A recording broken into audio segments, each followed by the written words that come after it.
Bienvenue chez les biblionautes. Notre mission, vous faire découvrir de petites pépites qui vous auraient échappé ou dont vous aimeriez entendre parler encore et encore. On va en lire des extraits, donner notre avis, en débattre parce qu'on n'est pas toujours d'accord. Et pour ce 4e épisode, nous allons vous parler de voyage et plus précisément d'échappées belles. Pour ce faire, nous avons autour de la table Anne. Bonjour Anne. Bonjour. Léna. Bonjour. Graziella. Céline. Bonjour. Et Jérémy, à mes côtés. Alors, échappée belle, le thème est lancé. Après la transformation, le prix BD des Imaginales et le kitsch, nous allons encore explorer un sujet que nous pouvions aborder sous des angles très variés pour nous retrouver dans des espaces infinis. Dans l'espace infini, tu recherches... Je parlais du voyage au début, mais je dirais que l'expression va bien au-delà du voyage. On y entend l'escapade, bien sûr, se libérer, se renouveler, s'affranchir des contraintes, découvrir de nouvelles contrées, rencontrer l'improbable. Son sens premier est d'ailleurs celui de se soustraire à un péril, un événement ou une situation critique. Je l'ai échappé belle. Puisque ce thème est protéiforme, nous allons donc vous livrer nos interprétations à travers un documentaire à 2 voix, sensible et respirant, des jeux de société inventifs au design audacieux, un roman choral, poétique et poignant, et un carnet de voyage rare datant du début du XXe. C'est bien ça, Céline ? Oui, c'est ça. Un document qu'on peut considérer comme patrimonial ? Oui. Et pourtant, les préoccupations qui y sont exprimées ne sont pas si éloignées des nôtres, de celles qui nous mobilisent quand on se prépare à prendre la route et à quitter son quotidien. Je vais laisser dans un premier temps la parole à Céline. Alors, c'est un carnet de voyage qui fait partie des collections patrimoniales de la bibliothèque Stanislas, qui a été écrit en 1901 par un ancien qui s'appelle Georges de Gironcourt, qui était agronome de formation. Et nous avons à la bibliothèque plus de 22 carnets de voyage de ce monsieur qui a parcouru le monde en fait pendant toute sa vie. Pour lui personnellement, donc le voyage que je vais vous raconter aujourd'hui, il est parti en Scandinavie, en Finlande, en 1901, mais il est parti aussi pour différentes missions d'État dans d'autres régions du monde. Donc, ce sont des manuscrits, donc écrits à la main, donc des œuvres originales qui sont uniques. Il va, au début de son manuscrit, tracer la carte de son voyage et de son trajet. Et donc, là, pour ce trajet en Scandinavie, il va commencer par prendre le train entre la France et le Danemark, et puis rejoindre un bateau pour aller en Suède. Il fera une petite boucle en Finlande, il descendra à Saint-Pétersbourg pour remonter vers le cercle polaire et redescendre ensuite par la Suède. Et donc il commence son carnet de voyage par une description de ses sensations sur le bateau Gotthard, qui est le bateau qu'il prend entre le Danemark et la Suède.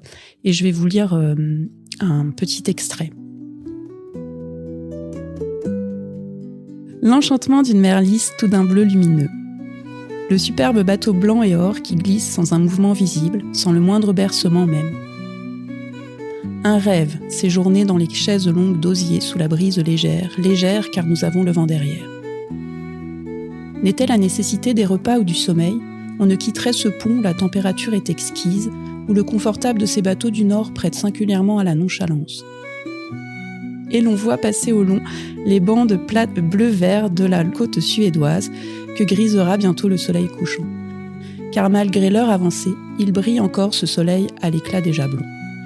Les douces teintes fondues du ciel et de l'eau hier soir, tandis que le bleu de la mer pâlissait devenait de l'argent fondu, le ciel du rose au violet pourpre prenait insensiblement tous les tons. Et c'était sur la silencieuse Baltique où nous voguions, comme au premier prologue des féeries de lumière douce qui nous attendaient là-bas, au pays du Nord. Donc vous voyez qu'il a une très belle écriture du 19e siècle, très poétique. Et il va utiliser ce style tout au long de son carnet. Il va décrire donc toutes ses impressions du voyage. Et donc vraiment, en lisant, on a le temps long du voyage du début du siècle, où il décrit le temps qui passe dans le train, dans le bateau, les paysages, les lumières, les lumières, les couleurs, des ciels, des maisons, et tout ce qui l'interpelle au cours de ses aventures. Il va aussi ponctuer son récit de dessins et de cartes postales qu'il va collecter tout au long de son voyage. Et dans ses dessins, il est vraiment assez talentueux. Il arrive vraiment à transcrire les paysages avec quelques coups de plume. Vraiment, on sent le mouvement dans ses dessins, le vent, le linge qui sèche sur les fils. Et il va vraiment s'attacher à représenter à la fois les paysages, l'architecture, et puis tout ce qui constitue un peu le mode de vie de la Scandinavie au début du XXe siècle. Donc les maisons, évidemment, le foyer d'une cheminée. Il va dessiner des skis. Il va dessiner du pain suédois qu'il aime pas beaucoup d'ailleurs. Il décrit le pain de manière assez terrible. Il va dessiner aussi des samovars, des différents éléments de la vie quotidienne. En fait, dans son récit, on se rend compte qu'il n'est pas simple de voyager tout au début du XXe siècle dans un pays où rien n'est fait en fait pour accueillir des touristes. Donc, il décrit aussi ses mésaventures, le fait de trouver un logement le soir, une chambre d'hôtel. Alors, c'est assez rare, une chambre chez l'habitant. Il va s'aider d'un petit lexique qu'il aura constitué en Suède auprès d'un chargé d'ambassade, et il va recenser tous les éléments dont il a besoin pour son voyage. Il précise que son lexique l'a aidé à traverser sans difficulté toute la Finlande. Et donc, dans son lexique, on retrouve les mots pour dire les jours de la semaine, les nombres, les moments de la journée, le souper, le dîner, une bière, l'eau fraîche, est-ce qu'il y a un concert, est-ce qu'il y a un hôtel, voilà, tous ces éléments. Et donc, on se rend compte de ses préoccupations aussi à travers ce lexique. Au cours de son voyage, il arrive jusqu'au cercle polaire, et là aussi, il le décrit de manière assez sensible, et il va s'y retrouver quelques jours. Son voyage au total va durer évidemment plusieurs semaines, puisqu'on est vraiment sur un temps du 19e siècle. Il va aussi décrire de manière assez intéressante quelques aspects politiques de la Finlande, parce que vous le savez peut-être, la Finlande, au début du XXe siècle, elle est sous la tutelle de la Russie. Et donc, il décrit ça aussi, la manière dont les Finlandais le perçoivent. Et il y a une petite anecdote dans son récit qui est assez drôle, où il explique qu'en fait, qu'il peut pas poster une carte postale avec un timbre finlandais, sinon il est sûr que ça n'arrivera pas. Et donc, pour collecter ces timbres finlandais, puisqu'il s'envoie les cartes postales pour pouvoir les récupérer ensuite à son arrivée en France, il le poste pas, en fait, il le garde et il le colle directement dans son carnet de voyage. Et le document lui-même, il a été conservé. Comment il nous est arrivé, en fait? Alors, le document, comme les autres carnets de voyage que conserve la bibliothèque, a été légué en fait par sa femme, et on les conserve du coup depuis les années 1960 à la bibliothèque. D'accord. Et tous ces carnets sont reliés en fait par ses soins. Alors on voit sur le carnet de Finlande, il a pris le temps d'écrire. L'écriture est très très lisible, très très appliquée. Tous les dessins sont encadrés. On sent qu'il a vraiment mis beaucoup de soin à faire ce carnet. Pour les autres, il utilise le stylographe. Il le dit en fait dans son prochain carnet. Et là, on sent qu'il écrit plus sur le vif. Et donc, l'écriture est beaucoup moins lisible, c'est beaucoup moins facile à lire.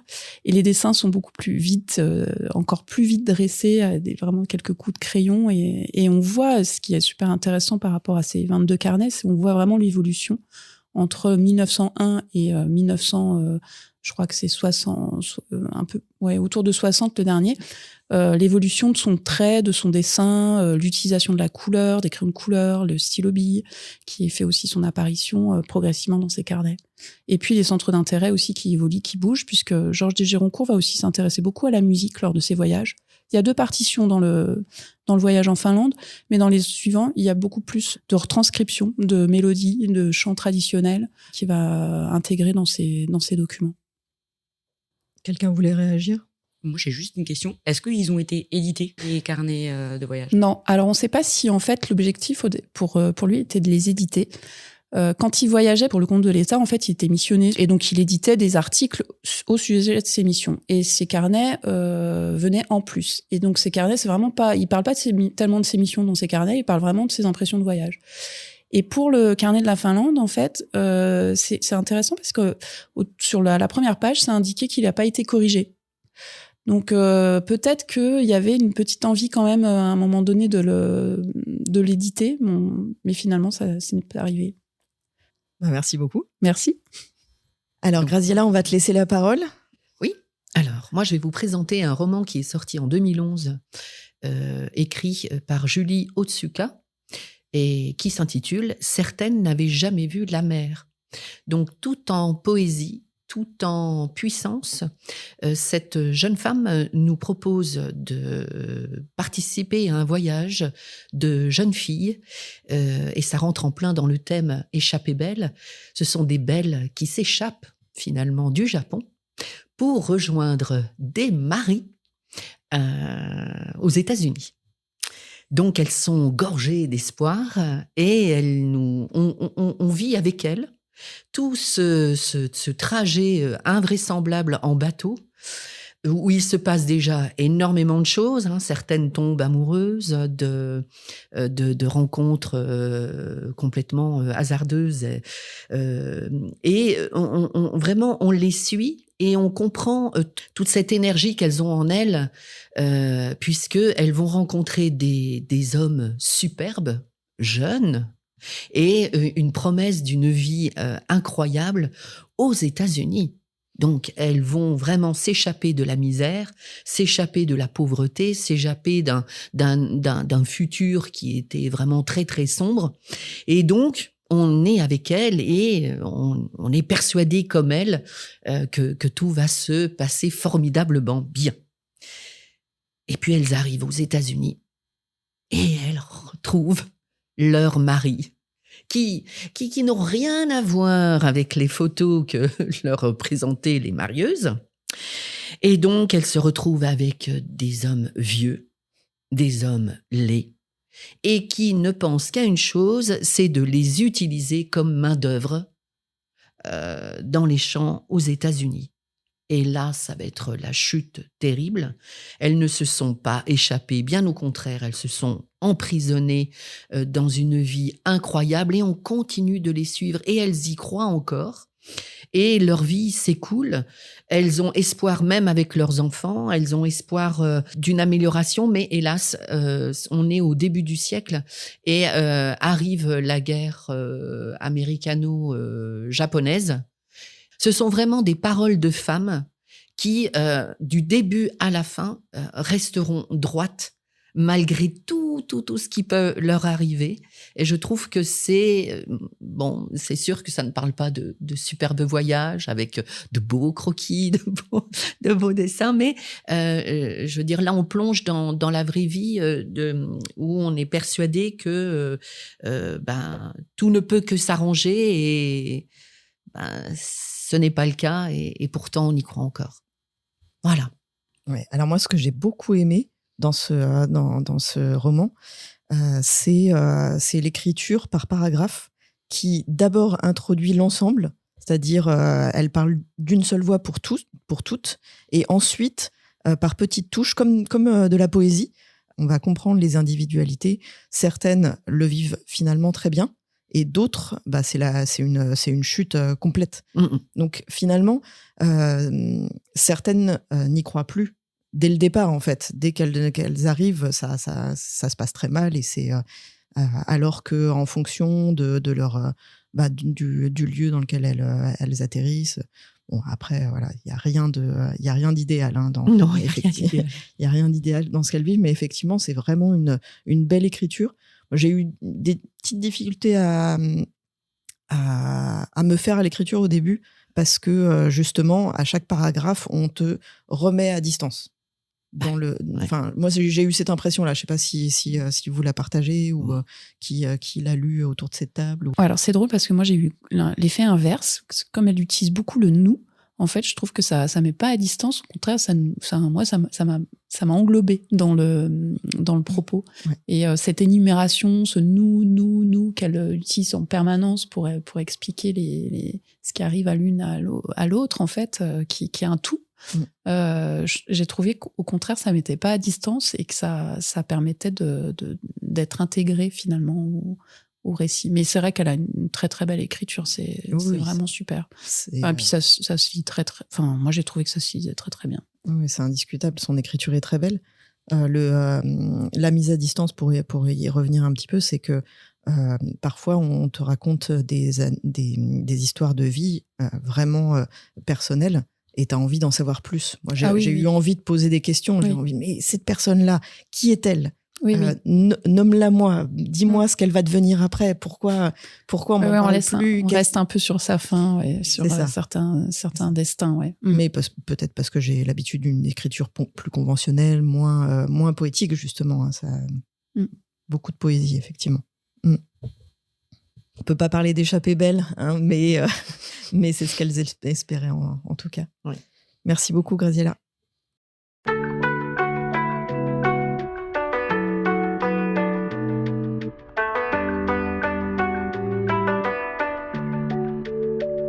Alors, à la ludothèque, pour un peu plus de légèreté, mais toujours au Japon, on s'est aussi posé la question autour de Échappée belle et du voyage. On a plein de jeux sur le voyage.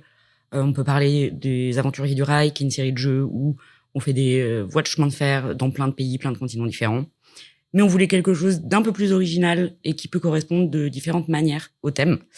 On a choisi Tokaido, qui est un jeu que nous, on adore à la ludothèque, qui emmène ses joueurs à la fois dans un voyage physique, dans un Japon plus ou moins historique, mais aussi un voyage spirituel, parce que le jeu essaye de forcer ses joueurs à jouer lentement et à réfléchir très précisément à comment jouer.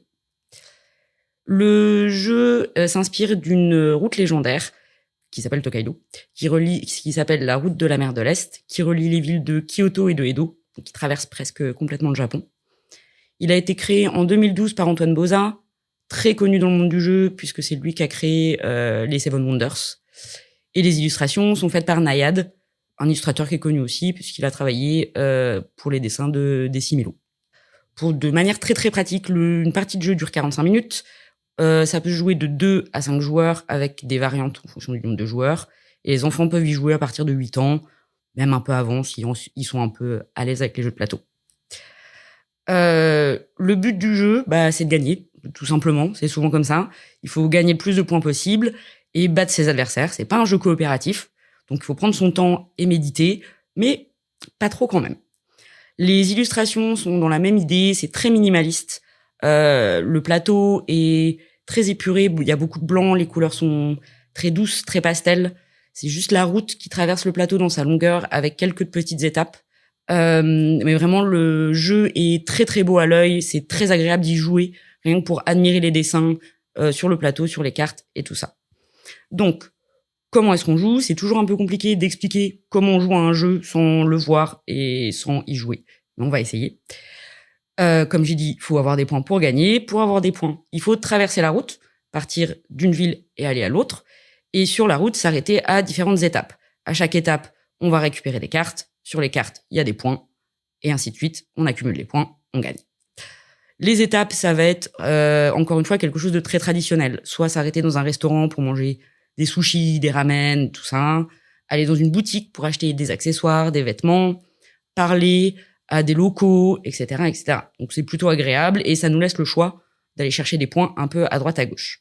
Le jeu est surtout très original parce que normalement, dans la plupart des jeux, il y a un roulement de jeu. Il y a un premier joueur, il y a un deuxième joueur, etc., etc. Et ça change pas trop. Dans Tokaido, l'ordre de jeu va changer à chaque mouvement de chaque joueur. C'est-à-dire que les déplacements vont se faire du joueur le plus éloigné au joueur le plus proche de l'arrivée. Pour simplifier encore plus, si on place notre pion trop près de la ligne d'arrivée et qu'il y a personne devant nous, on va pas bouger jusqu'à ce que quelqu'un nous dépasse. Faut pas être le plus près de la ligne d'arrivée. Sinon, on va rester un peu bloqué. Donc, il faut bien réfléchir et pas aller trop vite, pas vouloir traverser la route le plus rapidement possible. Mais il faut quand même être efficace et bien réfléchir, parce que les petites étapes dont j'ai parlé, vous n'allez pas être les seuls à les convoiter, et la première personne qui arrive sur cette étape va être celle qui aura le plus de points. Si vous arrivez en deuxième, vous allez avoir moins de points que votre adversaire, moins de chances de gagner. Le jeu c'est un véritable classique dans le monde du jeu, pas juste nous à la ludothèque, où nous, on l'adore, mais par beaucoup de joueurs très confirmés et tout ça.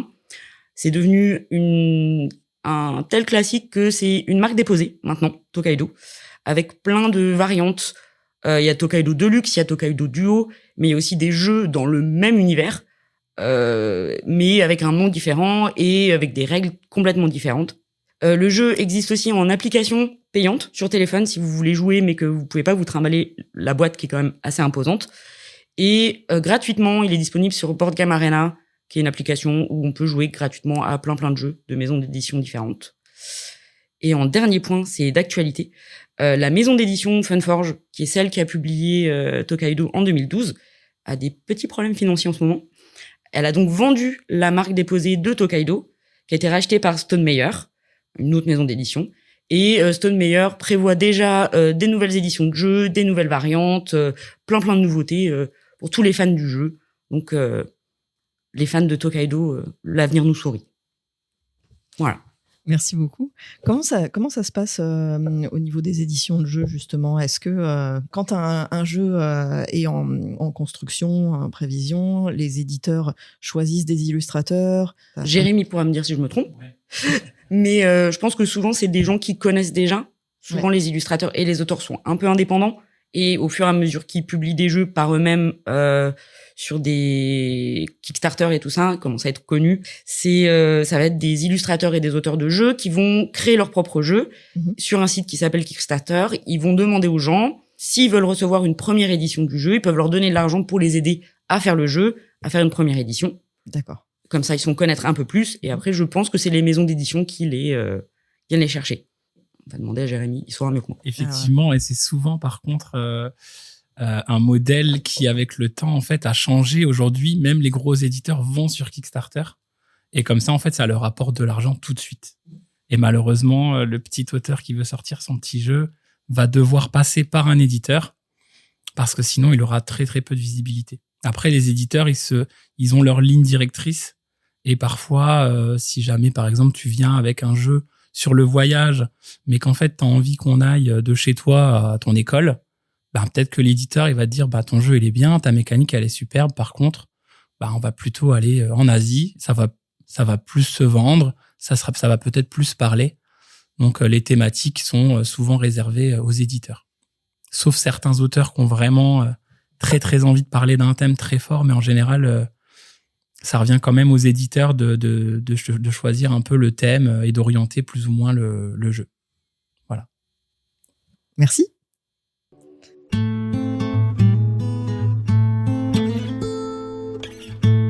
Alors pour le dernier, on va passer à la parole à Anne. Oui, alors moi je vais vous parler d'un film documentaire qui s'appelle Visage Village. Donc c'est un film qui est sorti en 2017, écrit et réalisé par Agnès Verda et JR. Alors tous les deux, ils vont embarquer dans un camion photomaton et ils vont parcourir la France de village en village et à la rencontre des habitants. Alors ils vont faire des clichés, des gens qu'ils vont rencontrer et ils vont les afficher, les coller de manière géante sur les murs. Donc avant que je vous explique pourquoi ce film, je l'aime tant, pourquoi c'est un mélange de fantaisie, de liberté, je vais peut-être faire un petit détour et décrire les deux réalisateurs pour ceux qui les connaissent pas ou peu. Alors on commence par Agnès Varda. Alors déjà c'est une artiste qui est extrêmement attachante. Elle est libre, elle explore sans complexe beaucoup de formes d'art, très poétique. Elle est assez reconnaissable parce qu'elle a un petit carré court et puis elle a une manière très tendre. C'est quelqu'un de très tendre quand elle approche les gens, quand elle les interviewe. Voilà. Puis il y a aussi ce côté joueuse qui est très présente chez elle. Donc en fait elle a commencé comme JR par la photographie. C'est sûrement ça qui les a rassemblés dès le début. Et elle était photographe de Jean Vilar, donc pour la création du Festival d'Avignon. Très rapidement, en fait, elle va s'installer à Paris et elle va épouser Jacques Demy, donc qui est un réalisateur notamment des Parapluies de Cherbourg, des Demoiselles de Rochefort, de Peau d'âne. Donc ça va quand même être un couple un peu mythique.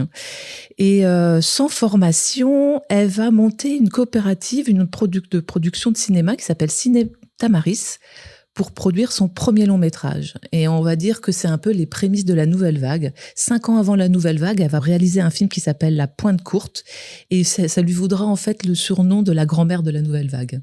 Elle va réaliser 36 films, dont certains sont très connus, comme Cléo de 5 à 7. Alors moi, c'est un film que j'ai adoré. On suit une jeune fille, donc Cléo, dans Paris, qui doit attendre les résultats d'analyse.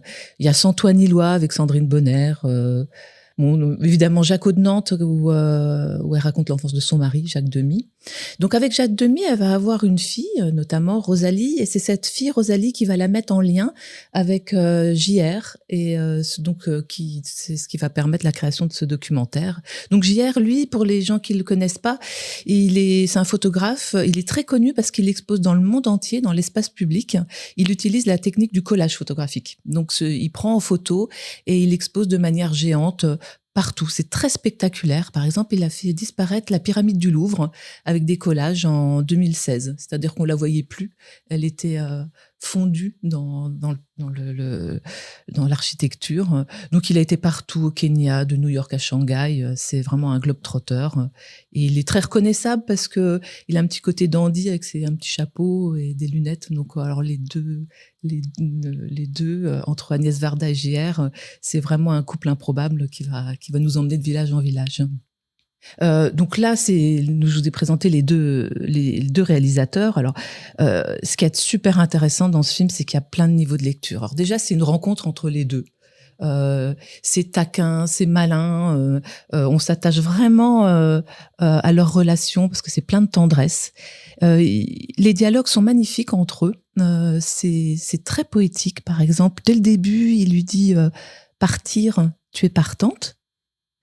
Et puis un petit peu plus tard, Agnès Varda lui répond de manière taquine, dès qu'on a pris la route, on a fait escale. Donc voilà, il lui dit par exemple des choses très jolies comme je t'aime, à emmagasiner le plus d'images avant que tout foute le camp. Ou alors il lui dit tu fais ta mamie conseil. Et elle lui répond, et toi ton jeune plein d'entrain. Enfin bref, on assiste à leur relation qui se construit tout au long du film. Et quand je dis c'est une rencontre, c'est aussi des rencontres. Donc à travers de l'image où on va rencontrer plein de gens. Il y a la notion de mémoire, une mémoire intime, c'est-à-dire que les gens vont raconter leurs histoires, et une mémoire un peu plus collective. Là, on va retrouver les ouvriers, les agriculteurs, les villageois. Donc, c'est vraiment quelque chose autour de la mémoire.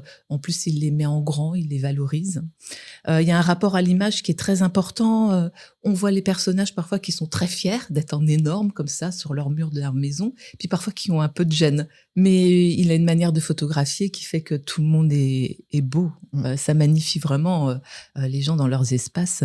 Et à un moment donné, d'ailleurs, il va photographier les femmes des dockers. Et ce sont des femmes qui sont peu mises en avant puisque c'est plus les dockers en fait qui travaillent. Et on dit à un moment donné, il dit ça dépasse la fierté. Parce que c'est vrai que c'est beau, ces femmes sur les containers, tout en haut, en géante. Voilà, c'était donc les dockers du port du Havre. Donc c'est aussi ce qui est intéressant, c'est que donc la mémoire, l'image et puis le côté sociologique. C'est comment on utilise nos espaces. La force de JR, c'est de mettre en évidence le quotidien et de le rendre beau. Donc c'est un road trip qui est extrêmement attachant. Moi que je vous propose de découvrir, de voir et de revoir. C'est vraiment ça ce documentaire, une rencontre autour du plaisir, un plaisir à se rencontrer, mais aussi à se redécouvrir. On va s'écouter un petit extrait de la bande-annonce ou un petit extrait du film, et puis on revient tout de suite.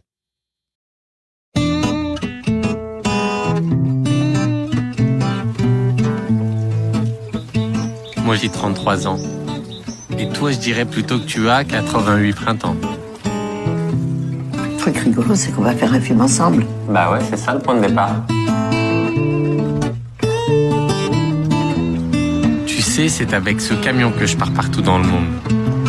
T'es partante ? Je suis toujours partante si on va vers des paysages simples, vers des villages, vers des visages. Les gens y rentrent à l'arrière, comme dans un photomaton, et la photo sort dans les 5 secondes sur le côté, en grand format. Un facteur, c'est important dans le village. On y va, on part par là-bas. J'y réponds à ce que je souhaite le plus. Les visages que je rencontre, les photographies, pour qu'ils ne tombent pas aussitôt dans les trous de ma mémoire. Merci beaucoup. C'était très éclectique comme choix de document. Ça montre bien que cette thématique, elle pouvait inspirer de différentes manières. On va finir par un petit rituel. On appelle ça la reco de derrière les fagots. Alors, qui veut prendre la parole? Moi, je voulais conseiller un récit autobiographique d'un historien qui s'appelle Howard Zinn et qui a écrit, alors le titre, c'est L'impossible neutralité, autobiographie d'un historien engagé ou militant, je ne sais plus exactement le titre, mais vous retrouverez facilement. Howard Zinn, c'est un historien qui a écrit l'histoire populaire de l'Amérique. Et son autobiographie, elle est vraiment super parce qu'il raconte son parcours d'historien, mais aussi son militantisme contre la ségrégation et son militantisme pour la paix. Et ça redonne un peu d'espoir, je trouve. Et voilà.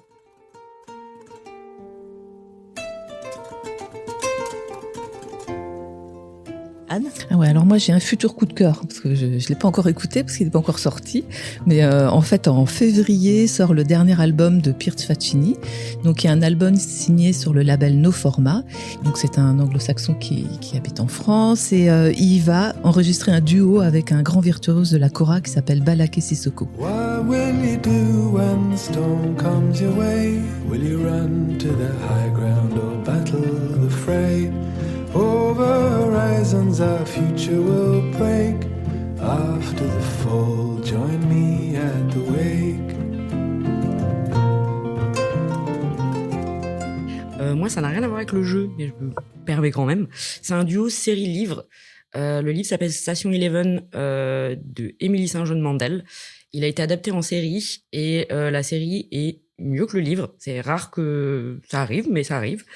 C'est un monde post-apocalyptique. Ça a été écrit avant 2019, je précise, mais il y a eu une maladie, une épidémie qui tue la moitié de la population. Et on suit une groupe de musiciens, d'acteurs de théâtre aux États-Unis qui font les pièces de Shakespeare, alors qu'il y a quasiment plus personne aux États-Unis. Eux, ils sont dans des vieilles calèches tirées par des chevaux et tout ça. Ils font leurs petites pièces de théâtre partout. Pareil, c'est beaucoup d'espoir sur l'importance de l'art, même quand il y a plus grand-chose autour, il y a plus vraiment de société. L'art, ça reste quelque chose dont les humains ont besoin. Et voilà. Alors moi, je voudrais mettre en avant tout le travail que réalise le Ballet de Lorraine. Voilà, on assiste à une superbe troupe. Alors non seulement ils sont beaux, ils savent tout faire. Ils savent danser, chanter, jouer la comédie. Et donc à chaque fois c'est vraiment une explosion de savoir, d'artistique. Alors ce qui est agréable, c'est que vous avez accès à des représentations gratuites où là vous avez affaire aux réalisateurs, aux metteurs en scène, aux dramaturges. Les jeunes vous expliquent comment ils travaillent, etc. Et vous êtes obligatoirement subjugués. Et puis il y a aussi des moments où vous pouvez danser avec de grands artistes. Et là, on y croit des fois. Et le Ballet de Lorraine, vraiment, c'est une programmation invraisemblable, incroyable, et vraiment à découvrir, redécouvrir. C'est pas cher du tout, et c'est hyper intéressant. Voilà. Bon, moi, du coup, je vais faire une petite recommandation jeu de société. En fait, comme tous les ans, on va au Spiel à Essen, c'est le plus gros salon mondial du jeu de société. Et cette année, en fait, mon coup de cœur, ça a été Agent Avenue. Donc, c'est un jeu à deux qui n'est pas encore disponible en France, mais qui va sortir l'année prochaine. Et vraiment, ruez-vous dessus. C'est un petit jeu de guessing et en même temps, c'est une petite chasse où les parties se font en 5 minutes. On a 100 petits pions posés sur un tout petit plateau. C'est très minimaliste. On a quelques cartes. Et en gros, à chaque fois, on va jouer 2 cartes, une face visible, une face cachée. Et ça va être à l'autre joueur de choisir une des 2 cartes et on va récupérer l'autre. Et donc, il y a un peu de bluff, beaucoup de guessing. Et ces cartes-là vont nous faire avancer ou reculer. Le but étant de rattraper l'autre. Et il y a des petites cartes spéciales où si on en accumule 3, on peut gagner ou perdre la partie. Et donc, c'est très malin, c'est super efficace, c'est très très beau. Agent Avenue, coup de cœur de l'année. Et l'année prochaine, vous en entendrez certainement parler beaucoup, je pense. Eh ben, on va guetter tout ça. C'est chouette. Merci beaucoup d'avoir participé à cet épisode. Est-ce qu'on va retrouver une sélection Échappée Belle Voyage dans le bar à livres de la Médiathèque Manufacture? Oui. Tout à fait. Tout à fait. Voilà, prochain épisode, thématique, les adaptations. Merci beaucoup. Merci.